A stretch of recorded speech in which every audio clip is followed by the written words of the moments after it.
Hi everybody, welcome back to the kitchen. Today we have the Nuwave Power Pro Plus air fryer. It's convection, conduction, infrared, and a air fryer with a 4.5-inch fan and 360-degree cyclonic action. Supposedly with the Nuwave Pro Plus, you can go right from freezer to table.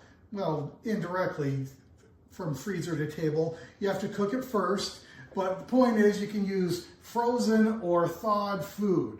There are 100 presets. You can grill, broil, bake, dehydrate, sear, air fry.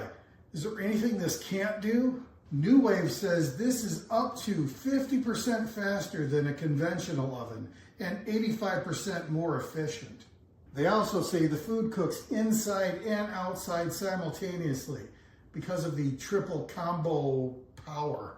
I don't even know what that means or how they can accomplish that, but that's what they say. With the Nuwave Oven Pro Plus, your food will be crispy on the outside, tender and juicy on the inside. But today, we are going to try cheeseburgers. With the Nuwave Oven Pro Plus, they include a cookbook. They have some things that are more adventurous than others, maybe more adventurous than I want to try. They even include vegetables. I paged through the recipe book and marked a few of the pages that looked especially good to me. The first one I saw was the grilled cheeseburgers. And who doesn't like cheeseburgers? And it's not that this looked especially awesome or unusual, but it's certainly accessible and easy. So I thought that would be a good place to start. Another one that I saw was the gratin dauphinoise, which I think is just au gratin potatoes, but that looked good too. And also some lemon cookies. I thought, cookies in an air fryer? Well, that would be delightful. With this, I have made a whole baked chicken, and I thought that that was good. The meat was tender and juicy. The skin got unevenly crispy, I would say. It was good, but other methods might be better. Or it could just be that that chicken was too big for this container. The top of the fan was almost touching the top of the chicken, so it may have just been too close. I did notice that there was a lot of drippings for the chicken, which that was consistent with what they said would happen. I made burgers last night. I would say the recipe that they have was basically the same recipe that I would use for meatloaf. And they weren't, actually, I had the leftovers for lunch today. And I basically served it as an open-faced sandwich, smothered it with gravy, and had it with mashed potatoes. Basically, I turned it into a meatloaf. And that was it. It was really good. In fact, I would just cross out hamburger and put meatloaf on the recipe name. Personal size meatloaf. And it was a success. As a burger, maybe not. These potatoes here, they're tasty, but they don't look nearly as good as the recipe in the book. I don't know what happened there. I think the recipe's wrong because I did everything exactly the way they said. The cookies are good. I thought that the cookies could probably have baked a little bit longer. Not that they're bad. They are not bad. They are good. It's just they were a little doughy in the middle. If you like that, then no changes required. These hot dogs and brats, I guess we'll see how they turn out. One thing I'll note is that cleanup for this is really easy. They say that you can put all of the pieces except for the heating element into the dishwasher on the top rack, which is ridiculous because this top part here is like, I don't know, 8 inches tall. It wouldn't even fit in my dishwasher. And plus these pieces are enormous. There's no way you'd have to wash them one at a time. and it's just not worth it. And it doesn't matter because they wipe out easily with just a rag and water. So don't even worry about it. The cleanup is super easy. Other than as far as ease of use goes, it's very easy. The recipes are easy to follow.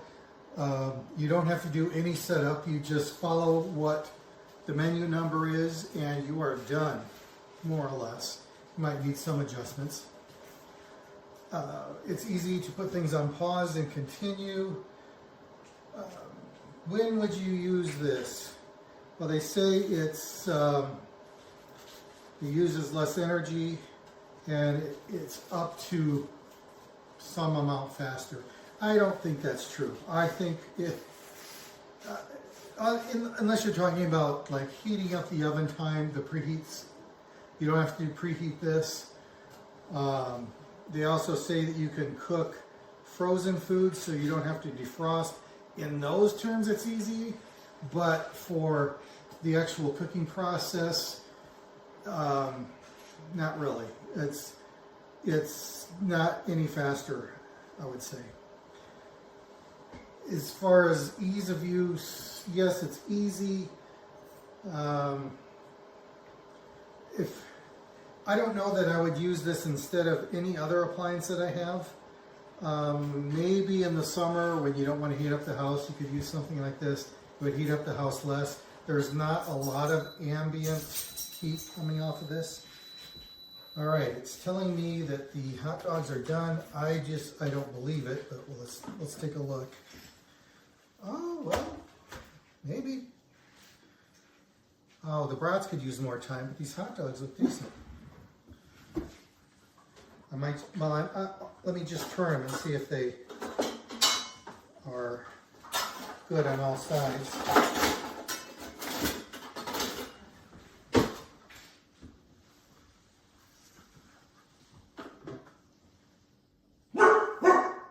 Oh, I do have grill marks. Look at that.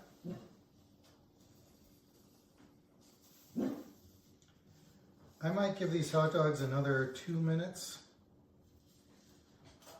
The brats could use probably more time than that. But,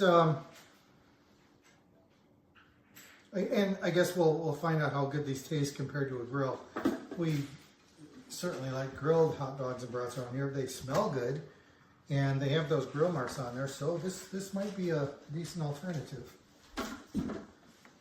Just gonna set the menu again and start it. I'm not going to let it run the entire 8 minutes this time, but I like this. I like the color.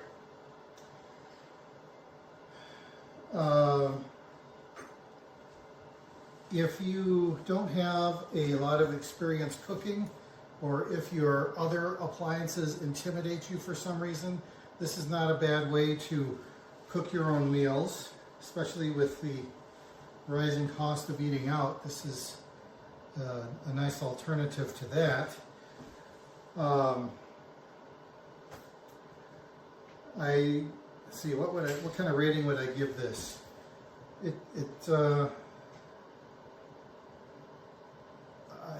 I do have another air fryer that's a basket style. This has a much larger capacity. And I'm not even sure that I would try to do some of this stuff in there. But that's the thing with this. There is a wide variety of recipes in this cookbook. And I would never have thought of a lot of these for a device like this. But it could be interesting to explore. So, yeah, I think I would, there's no reason, I can't think of any reason not to get this. So I'm going to give this a 5 out of 5 rating. I like the Nuwave brand. That induction cooktop has become one of my favorite devices in the kitchen. Yeah, I would give this a 5 out of 5. So I will end this video and we will have dinner, and thanks for stopping by. Okay, so here is a review on this Nuwave cooker, and I have some tomato basil chicken sausage inside. I had it on 350, but I think that was a little bit too high, so I just turned it down to 325, and it seems to be cooking evenly. I had it in there for about 4 minutes so far, so it's easy to use. At first, I'm like, what is this spaceship? But it's really easy to use. This whole dome comes off. It's almost like a cake, a cake dome. You lift it off. There is a little wire rack right there that you can put the top on to add the food. I did add this little parchment liner. Make sure that you have food on it before you put the liner in. And so far these are cooking really well. They smell really good. I'm gonna flip them over in a couple of minutes, but so far I like it because it's easy to use. It has 100 different menu options, like for hot dogs, for eggs, for a duck, a chicken. So you just touch the menu and press the number, and the book is included. So I'll show you what I'm talking about. So these are the quick meals, the menus. You just touch menu and then the number, or you could just hit start and put the temperature and time that you want. So very easy. The other thing that I like is that it doesn't make my place as hot as my air fryer. It doesn't put off much heat as I have a large air fryer, so I like it because it doesn't put off much heat. I like it also because it seems to be cooking well. I need to flip it like right now. But so far so good. All right, I've got my Nuwave oven. I'm gonna try some frozen, skinless, boneless chicken breasts. Says it should only take